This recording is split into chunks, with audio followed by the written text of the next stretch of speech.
Oke, di video ini saya akan menjelaskan beberapa grammar dalam bahasa Inggris secara spontan ya. Saya nggak ada persiapan apapun tadi, saya lihat saja dan saya jelaskan sama kamu kenapa itu seperti itu gitu.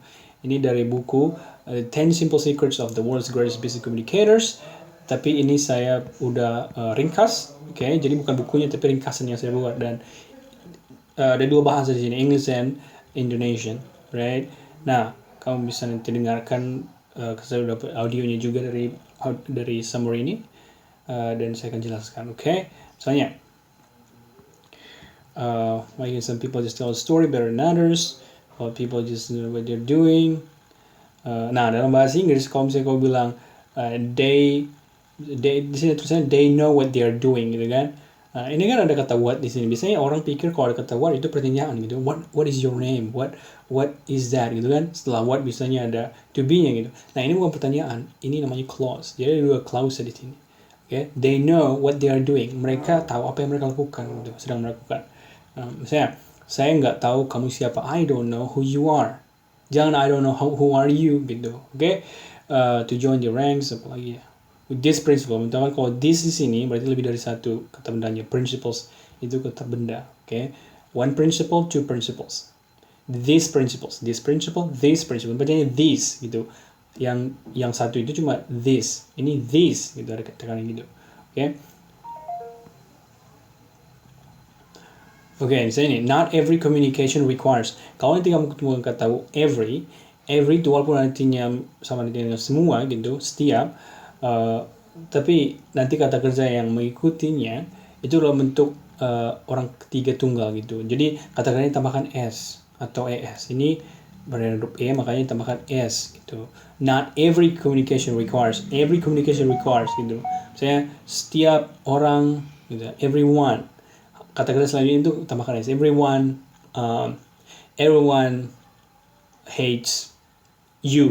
Itu orang benci kamu. Everyone hates you. Jangan everyone hate you, tapi hates you ada s-nya. Oke? Siapa lagi ya? Misalnya financial author Suze Orman who holds the record for selling. Nah, kenapa kata kerja tambahkan s di sini? Karena itu mengarah sama Suze Orman ini, dan Suze Orman kan cuma sendiri. She atau he, saya nggak tahu dia cowok. Oh, dia ada nggak dikasih tahu di sini? Financial, but the first way she berarti si, dia cewek. Okay?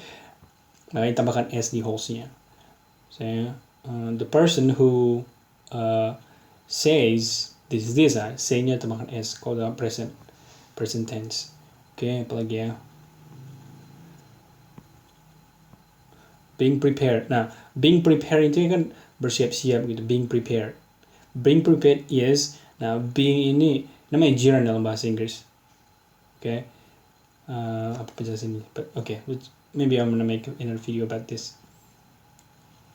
However, relying on notes, kan? Akan tetapi bergantung sama catatan. Relying on notes. Tambahkan ing di sini kalau kamu mau bilang sesuatu yang misalnya going to school is boring. Gitu. Jangan go to school, tapi going. Jadi kata benda jadinya, jadi subjeknya. Itu. Rehearsal is important. Top communication review. Kenapa nggak ada s di sini? Karena communication lebih dari satu. Itu. Okay. Study show, tahu kan kenapa nggak ada s-nya? Karena studies-nya lebih dari satu. That people remember. Lagi yang butuh penjelasan di sini. Nah, the task leaves, katanya kan. Kenapa ada s-nya? Karena the task cuma satu, kayak it di situ. Once you eliminate, once itu bisa artinya setelah gitu. Once you eliminate, setelah. This technique sudah tahu tadi kan. For instance, kamu bisa bilang for instance, for example gitu. Oke, saya pikir itu saja. Apalagi di sini yang aneh.